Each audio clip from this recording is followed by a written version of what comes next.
Hi, I'm Myra Oppel, and I'd like to explain to you the priority of restoration. When we have something like a storm that disrupts power supply to lots of neighbors and businesses and homes, there's a specific priority of restoration, or how we decide who gets power back on first.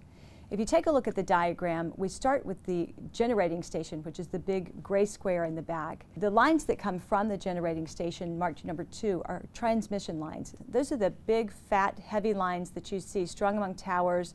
They may be out in a field and the grass is mowed underneath them. Those take the high voltage electricity to substations, which is marked number 3. A substation steps down that high voltage power to lower voltages that can be distributed out to neighborhoods. The lines that come from the substation out to neighborhoods, marked number 4, are primary lines or feeder lines. And then number 5 are the secondary lines. Those are the lines that go out into the neighborhood. And then number 6 are the lines that go from the individual utility poles to the houses. Those are called service lines.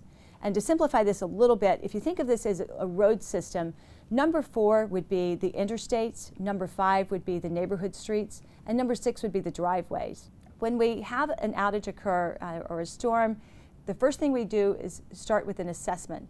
We have to figure out what has happened and what is broken before we know how long it'll take to fix it. After we've assessed the damage and come up with an estimate on a global time of how long it'll take us to get most of the people back on, then we start restoring power to the transmission lines and the substations. Until those are repaired, no power is getting through them until anything downstream. So you have to start there. After we get the transmission and substation, which make up the backbone of our electric system, we go to our priority customers, which are hospitals and schools and fire departments and police stations, critical care, public safety issues. We take care of those first. And then we go into the feeder lines. One of those lines can serve up to about 1,200 customers. So getting one of those reestablished can bring on that many customers, as opposed to starting with the number 6, which is the service line that would get one customer on. When we restore the feeder lines, the way the system works and the technology works is that the system assumes that once number 4 is restored, once the feeder line is restored, that all the customers downstream of that repair have power back. We don't know that you don't have power unless you call and tell us. So we ask periodically that even though you reported the outage when the storm first passed, that you continue reporting that outage. We ask that you call 3 or 4 times a day because it helps us pinpoint problems down the field. Sometimes if they request a call back, they will get a call back from the utility company saying, power in your area has been restored, please press 2, or just please call us back, your power has been restored. Those are very important for us to be able to pinpoint further problems on down the road.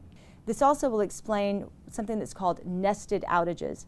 And that's when multiple problems on the line going back into that neighborhood can occur. If there's a problem on where you see the number 4, we fix that, we assume that that's okay. A second problem we fix on number 5, and then the third problem is on number 6.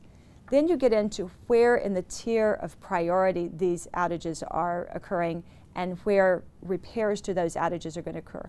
We're going to do all of the number 4s first before we get back into the neighborhood number 5s. We're going to complete the 5s before we get to the 6s. This can be very frustrating for customers because they see the trucks coming in and making repairs to the number 4 and they still don't have power. And then they see the trucks come back and repair number 5 and they still don't have power.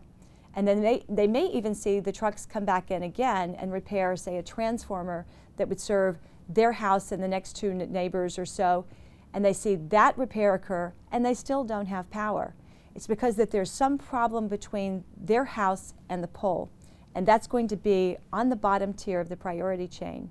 So the main point is it is very important for customers to keep calling us back, but the most important thing for them to realize is that they are just as important to us as that first repair that we've made. We will stay out there 24 hours a day.